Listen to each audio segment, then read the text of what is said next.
Bonjour à toutes et tous, bienvenue dans les coulisses du Grand Lyon. Mon invité du jour, Renaud Pfeffer, bonjour. Bonjour. Vous êtes le maire de Mornan, vice-président de la région aux questions de sécurité. Alors on est encore en janvier, quel vœu vous formez pour cette année 2024?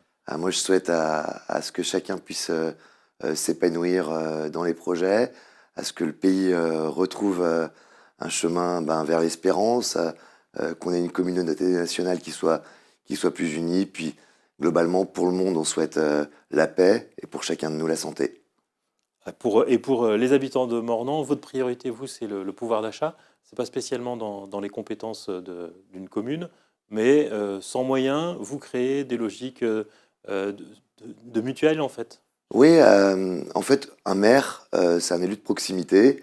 Il voit tout de suite les difficultés rencontrées par ses administrés.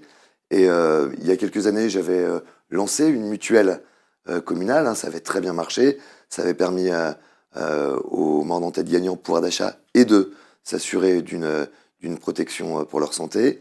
Ensuite, on avait lancé un contrat groupé d'énergie. On avait même fait 2 contrats successifs groupés d'énergie. Et là, on va essayer de se mettre dans une logique encore plus globale avec la création d'un office du pouvoir d'achat qui aura pour vocation à la fois d'aider, de faire bénéficier des aides que font les collectivités, communes, intercommunalités, départements, régions, à la fois de négocier des contrats autour de tous les sujets qui viennent impacter les budgets familiaux, bien sûr, la santé, les assurances, l'énergie, puis enfin apporter du conseil à nos administrés, parce qu'aujourd'hui on a tout un tas de dépenses nouvelles, notamment des dépenses numériques, et on se rend compte, on a fait des tests avec des administrés, on se rend compte qu'en rediscutant les contrats, on peut tout de suite faire des économies et donc gagner en pouvoir d'achat à une période où c'est vraiment un sujet majeur. Et quels moyens vous consacrez à cette mission? On y met beaucoup d'énergie humaine. Euh, euh, Quand on négocie, on ne met pas de moyens financiers. C'est-à-dire l'office du pouvoir d'achat, c'est globalement une opération blanche financièrement. C'est de la logique, du bon sens, de la négociation. Montrer que quand on avance groupé, eh ben finalement on peut gagner et mieux négocier. Un autre sujet sur votre commune, ce sont les AESH, les assistants qui aident les élèves handicapés à suivre leur scolarité. On sait qu'il y a des gros problèmes de recrutement, que l'État n'arrive pas à suivre. Ouais. La mairie de Mornan, vous les recrutez vous-même directement, vous les formez. Ouais. L'État est ravi, vous financez ce service à sa place. Ça fait des années que les parents nous alertent que des enfants qui ont un droit, qui leur a été notifié par la MDPH, qui ont droit à avoir un accompagnement scolaire parce que ils sont en situation de handicap, que on n'arrive pas à réaliser leurs droits, et pour eux c'est une injustice terrible. C'est à la fois la difficulté, le parcours du combattant pour un enfant handicapé et sa famille, et à la fois un droit qui est ouvert, qui doit permettre à cet enfant de suivre sa scolarité, et qu'aujourd'hui ces enfants, finalement, ils se retrouvent sur le côté du chemin de l'école, des familles qui s'enfoncent dans la précarité parce que l'un des 2 parents doit s'arrêter de travailler, l'enfant ne pouvant être scolarisé. On a pris le taureau par les cornes, on a travaillé les 11 communes de la communauté de communes du pays mornantais pour former, recruter des aidants scolaires, on les appelle les aidants scolaires H+, pour s'occuper de ces enfants qui quelque part sont extraordinaires et qui doivent être totalement pris en compte. C'est une question pas uniquement de solidarité, c'est une question de justice sociale et de respect de l'état de droit. Et donc on recrute, on forme et on met à disposition des équipes éducatives des gens qui en plus s'engagent pleinement dans cette mission au service d'enfants qui sont plus fragiles et qui ont droit aujourd'hui à la scolarité. Et c'est une compétence de l'État que du coup la commune finance. Combien de compétences de l'État les communes financent? Est-ce que vous trouvez ça normal qu'on fasse, nous, les passeports? Il y a plein de choses aujourd'hui qu'on fait à la place de l'État. Si on le fait dans la proximité, souvent ça marche mieux. Là, avec les enfants en situation de handicap, tous les cas sont différents. Vous allez envoyer la facture Évidemment, évidemment, on va discuter. On a déjà discuté avec le ministère de l'Éducation nationale. Ça a mis du temps à se mettre en place parce qu'il y a une grosse machine et que nous, on voulait être réactifs, on voulait que ce soit opérationnel immédiatement. Donc on a pris nos responsabilités, on a lancé les choses, on expérimente.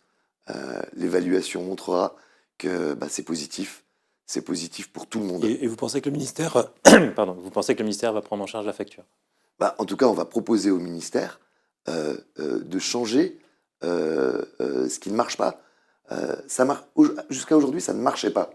On expérimente une solution qui fonctionne, le ministère peut se positionner et suivre les initiatives locales qui marchent. Et de toute façon... Ça va donner des idées à Grégory Doucet, parce qu'il essaye de faire passer la facture de l'hébergement d'urgence à la préfecture.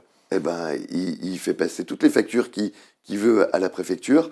Moi, avant de parler de la question financière, ce qui m'intéresse, c'est que chaque enfant puisse être scolarisé. Et les histoires financières, c'est pas les histoires des familles qui ont un droit notifié. Les familles qui ont un droit notifié, un enfant qui doit être scolarisé, c'est la collectivité, que ce soit la commune ou l'État, les pouvoirs publics qui doivent assumer. Et après, on verra les histoires de financement. Ça, c'est de la tambouille. Un mot sur la sécurité, sur délégation à la région. Ouais. Vous allez inaugurer en février, je crois, une salle des sports dédiée aux policiers, notamment à la police municipale de Lyon. On se souvient qu'elle avait été annoncée dans le contrat de plan État-région, mais que l'adjoint à la sécurité, Mohamed Chi, l'avait découvert dans la presse. Vous en avez parlé finalement avec la ville de Lyon de cette salle des sports pour la police municipale? J'ai toutes les autorisations qui ont été demandées. C'est une salle associative financée par la région pour permettre à nos forces de l'ordre de s'entraîner dans de bonnes conditions et d'intervenir. Vous savez, quand on parle de sécurité, vous avez les moyens financiers que vous mettez, les moyens techniques, vidéosurveillance, équipement de nos forces de l'ordre, locaux, mais vous avez aussi les moyens humains qui sont sur le terrain et qu'on doit prendre en compte. Et la salle sera inaugurée main dans la main par Grégory Doucet et Laurent Wauquiez? La salle sera inaugurée certainement à la fin du mois de février. Sur la sécurité encore, il y a eu une visite de presse de Laurent Wauquiez cette semaine pour se réjouir des chiffres positifs de la région des faits de délinquance dans les transports régionaux, dans les TER. On se souvient qu'il y a quelques mois, c'était le Citral à Lyon qui se réjouissait des bons chiffres dans les transports en commun. Lionel, qu'est-ce qui se passe dans les réseaux de transport pour avoir des si bons chiffres? C'est l'État qui a bien fait son boulot ou c'est les collectivités, que ce soit écologistes ou LR, qui font bien le leur? C'est pas une question de politique politicienne en fait.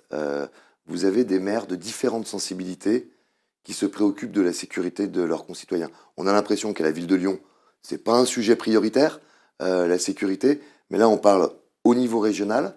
On a déployé, en partenariat avec la SNCF, en partenariat avec les collectivités locales, des outils de sécurité. On a déployé 2300 caméras dans nos gares. On a équipé tous nos trains de vidéosurveillance. On a augmenté de 50% les effectifs de la police ferroviaire régionale.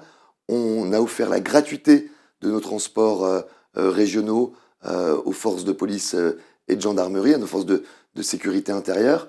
C'est un tout de mesures qui fait qu'aujourd'hui, on arrive à faire baisser avec de la volonté, et ça, Laurent Wauquiez l'a toujours dit, il n'y a pas de fatalité, avec de la volonté, avec des moyens, on peut faire reculer la délinquance. Juste un mot pour finir sur la loi SRU. La préfecture a annoncé qu'elle reprenait les pouvoirs d'urbanisme dans certaines communes. À Mornan, ce n'est pas le cas. Vous êtes bon élève, vous appliquez strictement la loi. C'est pas le cas à Mornan. On est à l'abri de rien. Je pense qu'il faut qu'il y ait un meilleur dialogue entre l'État et les collectivités. Je ne suis pas sûr que l'État arrivera à faire beaucoup mieux que les collectivités. Vous savez, les maires, ils sont engagés, ils sont respectueux du droit, ils connaissent les problèmes de nos administrés. Après, on ne peut pas faire du logement social n'importe comment. Ça se structure, c'est pas uniquement un logement, c'est parfois aussi un accompagnement qu'il faut mettre en place. L'idée, c'est pas de stocker des gens, c'est de les loger et de leur donner les meilleures conditions de vie. Donc je trouve que c'est un peu dur de fonctionner un peu, on a le sentiment à la trique, avec des amendes, avec des confiscations de pouvoir. Je pense que le dialogue entre les autorités et les collectivités doit être vraiment plus fluide. Est-ce que le problème, c'est, comme l'a dit votre collègue Philippe Meunier, qui est vice-président à l'aménagement du territoire, au vœu de Mions, il dit nos communes, on est pour le logement social. Le problème, c'est qu'ils veulent nous mettre des étrangers. C'est ça le souci du logement social? C'est pas ce qu'a dit Philippe Meunier. Le logement social, il y a 70% des gens qui sont, Ce qui était rapporté dans le concernés. progrès. Après, on voit qu'il y a un sujet d'immigration en France. On sort d'un débat sur l'immigration. Il y a un sujet de l'hébergement de l'immigration et de l'immigration notamment clandestine.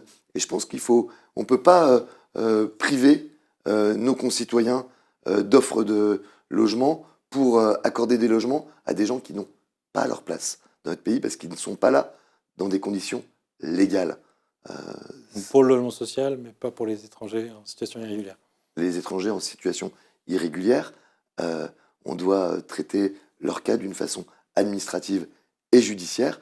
Soit vous êtes régulier et à ce moment-là, vous pouvez vous loger, vous pouvez travailler, vous adhérez aux valeurs de la communauté nationale, soit vous êtes irrégulier et à ce moment-là, il faut prendre en compte le fait que vous êtes irrégulier et quand il faut expulser, il faut expulser. Renaud Pfeffer, je vous remercie. Merci. Et puis moi, je vous dis à lundi pour une nouvelle émission des coulisses du Grand Lyon.